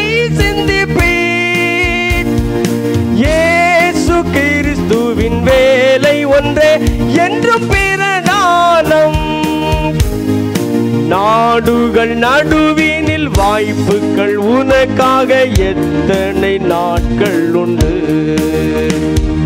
சாதகமானதோர் வாய்ப்பு இங்கு உண்டு, வந்து பயன்படுத்து. சிந்திப்பீர் சிந்திப்பீர் காலங்களை சிந்திப்பீர். இயேசு கிறிஸ்துவின் வேலை ஒன்றே என்றும் பிரதானம். காலம் எவ்வளவு வேகமாக போகிறது என்பதை நாம் அறிய வேண்டும். கடந்த மாதத்தில் ஆர்டிகிள் 370 நீக்கப்பட்டது. ஆர்டிகிள் 35A ரத்து செய்யப்பட்டது. உங்களுக்கு புரியும் என்று நான் எண்ணுகிறேன். ஜம்மு காஷ்மீர் அந்த மாநிலத்திற்கு 2 விதமான சிறப்பு அந்தஸ்து உண்டு. ஒன்று ஆட்சியிலே சிறப்பு அந்தஸ்து, இன்னொன்று மக்களுக்கு சிறப்பு அந்தஸ்து. நல்லா கவனிங்க, ஆட்சியிலே சிறப்பு அந்தஸ்து அது என்ன? நம்முடைய எல்லா மாநிலங்களுக்கும் அந்த அசம்பிளி சட்டப்பேரவை அதனுடைய ஆயுள் காலம் 5 ஆண்டு. ஒரு சிஎம் என்றால் 5 ஆண்டு அதில் ஆட்சி பொறுப்பில் இருக்கலாம். ஆனால் ஜம்மு காஷ்மீருக்கு அப்படி இல்லை, 6 ஆண்டுகள் இருக்கலாம். சரிதானா? நம்முடைய எல்லா மாநிலங்களுக்குமே ஒரே கான்ஸ்டிடியூஷன், இந்திய அரசியலமைப்பு சட்டம். ஆனால் ஆர்டிகிள் 370 அப்படி கிடையாது. ஜம்மு காஷ்மீருக்கு தனி கான்ஸ்டிடியூஷன், தனி அரசியலமைப்பு சட்டம். அதே போல ஆர்டிகிள் 35A 35A என்ன சொல்லுகிறது? நல்ல கவனிங்க, ஜம்மு காஷ்மீர் வாழ் மக்களுக்கு தனி அந்தஸ்து. எப்படி? இன்றைக்கு நம்முடைய தமிழகத்தில் கேரளாவில் உள்ள மக்கள் இங்கே வந்து வீடு வாங்கி விடலாம், நாம் ஆந்திராவில் போய் ஒரு லேண்டு வாங்கி கொள்ளலாம். ஆனால் அப்படி கிடையாது. ஜம்மு காஷ்மீர் அப்படி கிடையாது. அவர்கள் மட்டும்தான் அந்த அந்த இடத்துல வாழ முடியும். வேறு எந்த மாநிலத்தாரும் அங்கே போய் ஒரு நிலம் கூட வாங்க முடியாது. அது மட்டுமல்ல, அரசு வேலை, அரசு பதவி ஜம்மு காஷ்மீர் உள்ள மக்கள் அவர்களுக்கு மட்டும்தான் அரசு வேலை. இதுதான் அந்த ஆர்டிகிள் 35A. அந்த மக்களுக்கு தனி அந்தஸ்து பார்க்கிறார்கள் மோடி கவர்மெண்ட். இதை எப்படியே ரத்து செஞ்சிடும். ஒரே நாடு, எல்லாம் ஒரே ஜிஎஸ்டி வரி வந்து விட்டது. இன்றைக்கு பாருங்க, 11வது மாநிலமாக இன்றைக்கு தமிழகம் கையெழுத்து போட்டு விட்டது. எதற்கு? ஒரே இந்தியா ஒரே ரேஷன் கார்டு திட்டத்திற்கு இன்றைக்கு தமிழக அமைச்சர்கள் ஒரு குறிப்பிட்ட அமைச்சர் கையெழுத்து போட்டு விட்டார், 11வது மாநிலமாக. இப்படி எல்லாம் ஒரே இதுக்கு கொண்டு வரப்பட வேண்டும். அப்பொழுதுதான் சீக்கிரத்தில் அந்திகிறிஸ்து முத்திரை கொண்டு வரப்படும் என்பதற்காக எல்லா காரியங்களும் செயல்பட்டு கொண்டு வருகிறது. இந்த கடைசி நேரத்தில் கூட சுவிசேஷத்தை அறிவிக்க வேண்டும் என்கிற பாரம் இன்றைக்கு அநேகருக்குள் குறைந்து காணப்படுகிறது. இன்னும் எப்படியாவது இந்த தேசம் சரியாகிவிடும் அந்த எண்ணம் கிடையாது. சரியாக இயேசு வரப்போகிறார். அவருடைய ராஜ்யத்தின் சுவிசேஷம், ரகசியத்தின் சுவிசேஷம், சுவிசேஷமாகிய ரகசியம் அட்லீஸ்ட் நம்ம இருக்கிற இந்த நெல்லைக்காவது போய் சேர வேண்டாமா? எல்லா வீடு இருக்கும். அதனால வேகமாக உழைப்போம். கரங்களை தட்டி ஆண்டவரை மகிமைப்படுத்தலாமா? அல்லேலூயா. பயப்படாமல் அறிவிப்போம். அல்லேலூயா. துணிவோடு அறிவிப்போம். அல்லேலூயா. உயிர் போனாலும் பரவாயில்லை என்று அறிவிப்போம். அல்லேலூயா. 6 காரியம் சொல்லியாச்சு. 7வது ஒரு காரியம், கொலோசையர் 1ஆம் அதிகாரம் 25, 26, 27. கொலோசையர் 1ஆம் அதிகாரம் 25, 26, 27. ஆதி காலங்களுக்கும் தலைமுறை தலைமுறைகளுக்கும், ஆதி காலம் எப்படி? ஆதி காலங்களுக்கும், ஆதி காலங்களுக்கும், தலைமுறை தலைமுறைகளுக்கும், தலைமுறை தலைமுறைகளுக்கும் மறைவாய் இருந்து இப்பொழுது அவருடைய பரிசுத்தவான்களுக்கு வெளியாக்கப்பட்ட, இப்பொழுது அவருடைய பரிசுத்தவான்களுக்கு வெளியாக்கப்பட்ட ரகசியமாகிய தேவ வசனத்தை. எது ரகசியம்? ரகசியமான தேவ வசனத்தை பூரணமாய் தெரியப்படுத்துகிறதற்கு உங்கள் பொருட்டு தேவனால் எனக்கு அளிக்கப்பட்ட உத்தியோகத்தின்படியே நான் அந்த சபைக்கு ஊழியக்காரன் நானே. நல்லா கவனிங்க. நான் ஒரு காரியம் நான் சொல்கிறேன், நீங்கள் வீட்டில் போய் யோசிச்சு பாருங்கள். இப்போ நான் சொல்லும் போது ஒருவேளை உங்களுக்கு நம்புவதற்கு கடினமாக இருக்கலாம். நல்லா கவனிக்கணும். ஒரு 50 ஆண்டுகள் தமிழகத்தில் வசனம் இல்லாமல் சீரழிக்கப்பட்ட ஒரு நிலை. நீங்கள் நம்முடைய கிறிஸ்தவ வரலாறை சரியாக நீங்கள் வாட்ச் பண்ணால் உங்களுக்கு நல்லா தெரியும். நல்ல கவனிங்க. என்னுடைய பாட்டி தாத்தா காலத்தில் நல்ல வசனம் விதைக்கப்பட்டது. ஆனால் ஒரு 50 ஆண்டு காலத்தில் நல்ல கவனிங்க, வசனம் சீரழிக்கப்பட்டு அற்புதமே அடையாளமே டாக்டரினாக போதிக்கப்பட்டு விட்டது. நல்லா கவனிக்கணும். இயேசுவிடத்தில் வந்தால் எல்லாம் கிடைக்கும், ஜெபித்தால் எல்லாம் கிடைக்கும், அதுவே உபதேசமாக போதிக்கப்பட்டு விட்டது. ஆனால் நான் விசுவாசிக்கிறேன், கொஞ்ச காலமாக இப்பொழுது மீண்டும் வசனம் விதைக்கப்பட்டு கொண்டிருக்கிறது. கரங்களை தட்டி ஆண்டவரை மகிமைப்படுத்தலாம். அல்லேலூயா. அந்த வசனத்தை மீண்டும் வாசிங்களேன், ரொம்ப அழகாக இருக்கும் பாருங்க. வாசிக்கலாம் 25 இருந்து. ஆதி காலங்களுக்கும் தலைமுறை தலைமுறைகளுக்கும் மறைவாயிருந்து இப்பொழுது அவருடைய பரிசுத்தவான்களுக்கு வெளியாக்கப்பட்ட ரகசியமாகிய ரகசியமான தேவ வசனத்தை நல்ல கவனிங்க. உங்க பிள்ளைகளோடு வசனத்தை பேசுங்க, உங்க பெற்றோரோடு வசனத்தை பேசுங்க, உங்க அருகில் இருக்கிற மக்களோடு வசனத்தை பேசுங்க, உடன் ஊழியர்களோடு வசனத்தை பேசுங்க, கர்த்தருடைய பிள்ளைகளுக்குள் வசனத்தை பேசுங்க, மாற்று சமயத்தினருக்குள் வசனத்தை பேசுங்க. வசனம் தான் கிரியை நடப்பிக்கும். அல்லேலூயா. வார்த்தை தான் தேவன், வார்த்தை தான் இயேசு, வார்த்தை தான் பரிசுத்த ஆவியானவர். அல்லேலூயா. வார்த்தை தான் பரலோக ராஜ்யத்துக்கு கொண்டு போய் சேர்க்கும். அல்லேலூயா. வார்த்தையினால் தான் தேவன் சகலத்தையும் உண்டாக்கினார். அவருடைய கரத்தின் கிரியாக நான் உண்டாக்கப்பட்டிருந்தாலும் அவருடைய வார்த்தை தான் மனுஷன் அப்பத்தினாலே மாத்திரமல்ல, தேவனுடைய வாயிலிருந்து புறப்படுகிற ஒவ்வொரு வார்த்தையினாலும் பிழைப்பான். அல்லேலூயா. ஆகிய வார்த்தைக்கு ரொம்ப முக்கியத்துவம் கொடுக்கும். இரவு பகலாக வேதத்தை வாசிங்க, இரவு பகலாக ஜனங்களுக்கு மற்றவர்களுக்கு வசனத்தை நீங்கள் சொல்லிக் கொடுங்க. அல்லேலூயா. வசனமே ரகசியம். பிரசங்கத்தை முடிச்சிடுறேன். 8வது ஒரு காரியம், கடைசி காரியம், 5 நிமிஷத்தில் பிரசங்கத்தை முடிச்சிடலாம். வெளிப்படுத்தின விசேஷம் 10ஆம் அதிகாரம் 6ஆம் வசனம். வெளிப்படுத்தின விசேஷம் 10ஆம் அதிகாரம் 6ஆம் வசனம். வெளி 10:6. இனி காலம் செல்லாது, ஆனாலும் தேவன் தம்முடைய ஊழியக்காரராகிய தீர்க்கதரிசிகளுக்கு சுவிசேஷமாய் அறிவித்தபடி 7ஆம் தூதனுடைய சத்தத்தின் நாட்களிலே, கவனிங்க, 7ஆம் தூதனுடைய சத்தத்தின் நாட்களில் அவன் எக்காலம் ஊதப் போகிற போது தேவ ரகசியம் நிறைவேறும் என்று. தேவ ரகசியம் நிறைவேறும். எப்போ தேவ ரகசியம் நிறைவேறுமா? 7ஆம் தூதன் எக்காலம் ஊதுகிற போது. வாசிக்கலாமா? அவன் ஊதுகிற போது என்ன தேவ ரகசியம் அப்படி நமக்கு வெளிப்படுத்தப்படுகிறது? 11ஆம் அதிகாரத்திற்கு வந்து விடுவோம். 15ஆம் வசனத்திலிருந்து வாசிக்கலாம். வெளிப்படுத்தின விசேஷம் 7ஆம் தூதன் 11ஆம் அதிகாரம் 15ஆம் வசனத்தில் 7ஆம் தூதன் எக்காலம் ஊதினான். அப்பொழுது உலகத்தின் ராஜ்யங்கள் நம்முடைய கர்த்தருக்கும் அவருடைய கிறிஸ்துவுக்கும் உரிய ராஜ்யங்களாயின. அவர் சதா காலங்களிலும் ராஜ்யபாரம் பண்ணுவார் என்னும் கம்பீர சத்தங்கள் வானத்தில் உண்டாயின.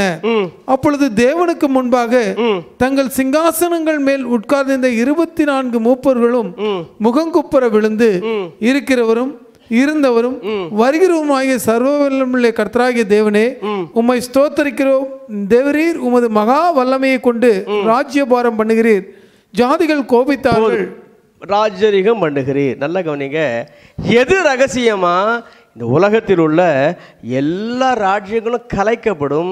இயேசு ராஜரிகம் பண்ணுவாராம். கரங்களை தட்டி ஆண்டவரை மகிமைப்படுத்தலாமா? 2 விதமான கருத்து உண்டு. 2ல எது சரி நமக்கு தெரியாது, சரிதானா? அதனால பொதுவான ஒரு கருத்துக்கு நம்ம வந்துடும். ஒரு சாரார் சொல்லுவாங்க, இதே பூமியிலே, எழுத்தின்படி இதே பூமியிலே இதே அரசாங்கங்களை கவிழ்த்து இதே அரசுகளிலே இயேசு ராஜரிகம் பண்ணுவார் என்று சொல்லுவாங்க, சரிதானா? இது ஒரு பக்கம். இன்னொரு சாரார் சொல்லுவாங்க, இல்லை இல்லை, இந்த பூமியில் கிடையாது, அது வேறொரு பூமி. ஏனென்றால் புதிய வானம் புதிய பூமி என்று போடப்பட்டிருக்கிறதே, அது அந்த பூமி, இந்த அரசாங்கங்களில் கிடையாது. என்னால் இயேசு சொன்னாரே, என்னுடைய ராஜ்யம் இந்த உலகத்துக்குரியது அல்ல, இந்த உலக அரசாங்கங்களில் அல்ல. இதை ஒரு முற்றுப்புள்ளி, இந்த அரசாங்கங்களுக்கு ஒரு முற்றுப்புள்ளி வைத்துவிட்டு புதிய வானம் புதிய பூமியிலே அவர் ராஜரிகம் பண்ணுவார் என்று இன்னொரு சாரார் சொல்லுவார்கள், சரிதானா? 2 பேரும் சொல்லலாம், எது சரின்னு யாருக்கும் தெரியாது. ஆனால் ஒரு கருத்துக்கு நம்ம அழகாக வந்துடலாம். எல்லா ராஜ்யங்களும் கலைக்கப்படும், எல்லா ராஜ்யங்களும் முற்றுப்புள்ளி வைக்கப்படும். இயேசு நம்ம எல்லாரையும் ராஜரிகம் பண்ணுவார், ஆளுகை செய்வார். கரங்களை தட்டி ஆண்டவரை மகிமைப்படுத்தலாமா? அல்லேலூயா. அதுதான் ரகசியம். அடுத்த ரகசியத்தை பாருங்க, வாசிக்கலாம். இருக்கிறவரும் இருக்கிறவரும் இருந்தவரும் வருகிறவுமாகிய சர்வவல்லமையுள்ள கர்த்தராகிய தேவனே, உம்மை ஸ்தோத்திரிக்கிறோம். தேவரீர் உமது மகா வல்லமையை கொண்டு ராஜ்யபாரம் பண்ணுகிறீர். ஜாதிகள் கோபித்தார்கள். அப்பொழுது உம்முடைய கோபம் மூண்டது. மரித்தோர் நியாய தீர்ப்படைகிறதற்கும். இன்னொரு ரகசியம் என்ன? மரித்தோர் அனைவருக்கும் நியாய தீர்ப்பு உண்டு. நமக்கு தெரிந்ததுதான். எது ரகசியம்? எவ்வளவு பேர் மரித்தார்களோ அவ்வளோ பேருக்கும் உயிரோடு எழுப்பி ஒரு நியாய தீர்ப்பு, கிரியைகளுக்கு தக்க பலன். அப்புறம் தீர்க்கதரிசிகளாகி உம்முடைய ஊழியக்காரருக்கும். நல்ல கவனிங்க, தீர்க்கதரிசிகள் ஒரு சாரார், உம்முடைய ஊழியக்காரருக்கும் பரிசுத்தவான்களுக்கும். பரிசுத்தவான்கள் ஒரு சாரார். நாமத்தின் மேல் பயபக்தியாயிருந்த சிறியோர் பெரியோர் பலன் அளிக்கிறதற்கும், அவர்களுக்கு பலன் அளிக்கிறதற்கும். அல்லேலூயா. இந்த பலன் மட்டும் இல்லை என்று சொன்னால் நானும் இப்படி ராத்திரி கத்தி பிரசங்கம் பண்ண மாட்டேன். சரிதானா? எதுக்கு இப்படி கத்துறேன்னா, தீர்க்கதரிசிகளுக்கும் சரி, பரிசுத்தவான்களுக்கும் சரி, சரிதானா, அவருக்காக வைராக்கியமாக வாழுகிற பெரியோரானாலும் சிறியோரானாலும் சரி, அவர்களுக்கு ஒரு பலன் உண்டாம். அதான் ரகசியமா. கரங்களை தட்டி ஆண்டவரை மகிமைப்படுத்தலாமா? அல்லேலூயா, அல்லேலூயா. நல்ல கவனிங்க, பரிசுத்தமாய் நீங்கள் வாழுகிறீர்களா? உங்களுக்கு பலன் உண்டு.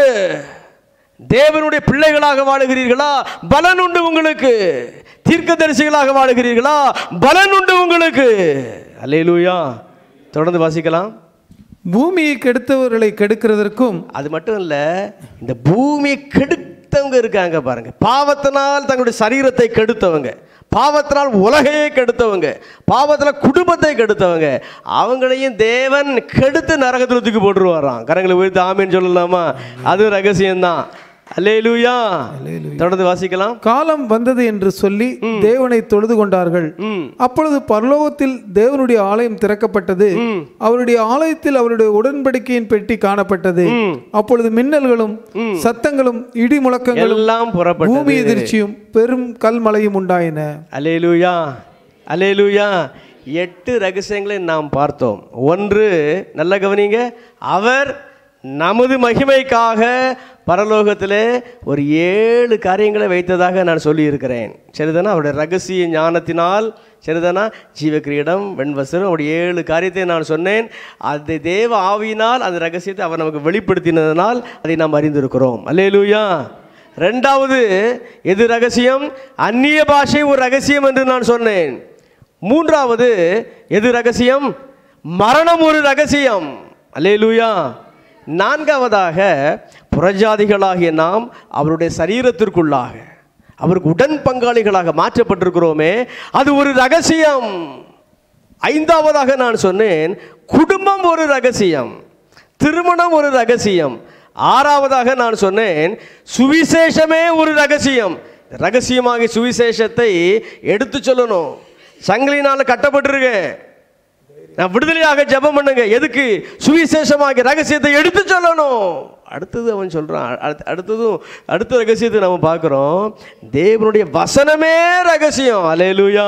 வசனத்தையே பேசுவோம். யார்கிட்டையாவது சுவிசேஷம் நம்ம சொல்ல போகிறோம்னு சொல்லி கட்டுக்கதையாவது பேசிகிட்டு இருக்கக்கூடாது. நம்முடைய சொப்பனத்தை தரிசனத்தெல்லாம் பேசக்கூடாது. வசனத்தை சொல்லுவோம். கரங்களை தட்டி ஆண்டவரை மகிமைப்படுத்தலாமா? அல்லேலூயா. கடைசி 8வது சொன்னேன், 7வது எக்காலம் ஊதப்படுகிறது. அப்பொழுது தேவ ரகசியம் வெளியாக்கப்படுகிறது. என்ன? அவர் தம்முடையவர்களோடு ராஜரீகம் பண்ணுகிறார். மரித்தோருக்கு ஒரு நியாய தீர்ப்பு உண்டு. அவருடைய ஊழியர்கள், அவருடைய பிள்ளைகளாகி நமக்கு பலன் உண்டு. நம்மை பாவத்தினால் கெடுத்தால், உலகத்தை பாவத்தினால் கெடுத்தால் அவர்களுக்கு கெடுதல் உண்டு. இதுதான் ரகசியம். அல்லேலூயா. நம்ம அடிக்கடி பாடுகிற பாடல், அதை பாடி முடிச்சிடலாம். எல்லா தேவ சமூகத்தில் எழுந்து நின்று கொள்வோம். தேவசேனை வானம் மீது கோடி கோடியாக தோன்றும், பல கோடி தீரல் கூடி குகை தேடி வேகம் ஓடும், விண்மீன்கள் இடம் மாறி பாரெங்கும் வந்து கொட்டும். நானும் ஆடி மிக பாடி என் நேசரோடு சேருவேன். அல்லேலூயா, அல்லேலூயா, அல்லேலூயா, அல்லேலூயா, அல்லேலூயா, அல்லேலூயா, அல்லேலூயா, அல்லேலூயா அல்லேலூயா அல்லேலூயா அல்லேலூயா அல்லேலூயா அல்லேலூயா அல்லேலூயா அல்லேலூயா அல்லேலூயா. எல்லாரும் கரங்களை தட்டி போடுவோமா? எல்லாரும் கரங்களை தட்டுங்க. அப்படி கண்களை மூடிக்கொண்டே, கண்களை மூடிக்கொண்டே.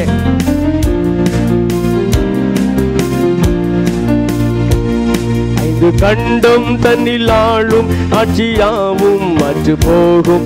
இருள் சூழும், இடி முழங்கும், கூச்சல் கேட்கும், கண்ணி சிந்தும் துயர் கூட்டம், சுத்த உள்ளம், சாட்சி பாடல் எங்கும் கேட்கும். நானோ ஆடி மிக பாடி என் நேசரோடு சேர்வேன். அல்லேலூயா அல்லேலூயா அல்லேலூயா அல்லேலூயா அல்லேலூயா அல்லேலூயா அல்லேலூயா அல்லேலூயா அல்லேலூயா அல்லேலூயா அல்லேலூயா அல்லேலூயா அல்லேலூயா அல்லேலூயா அல்லேலூயா அல்லேலூயா.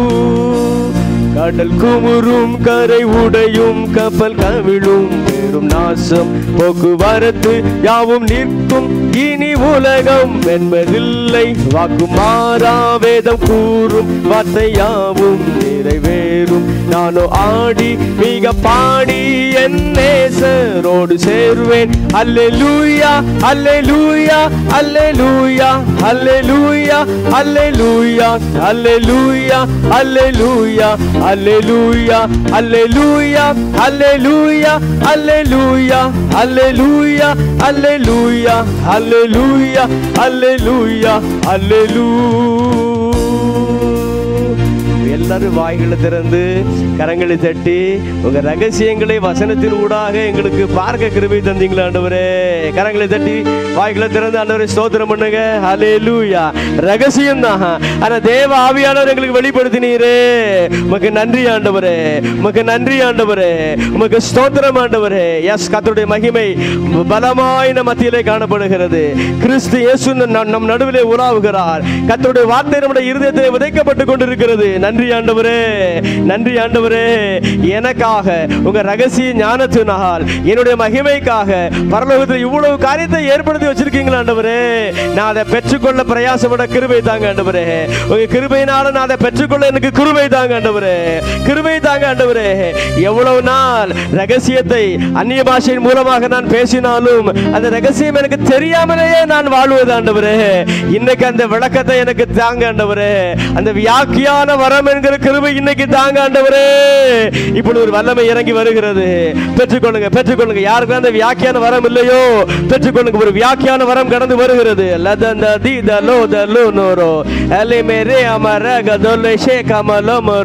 கர்த்தர் சொல்கிறார், இன்றைக்கு சிலர் மேல அந்த வியாக்கியான வரத்தை நான் வைக்கிறேன். இப்பொழுது வைக்கிறேன், இப்பொழுது வைக்கிறேன். கர்த்தருடைய வல்லமை எங்கும் காணப்படுகிறது, எங்கும் இறங்கி கொண்டிருக்கிறது, எங்கும் இறங்கி கொண்டிருக்கிறது.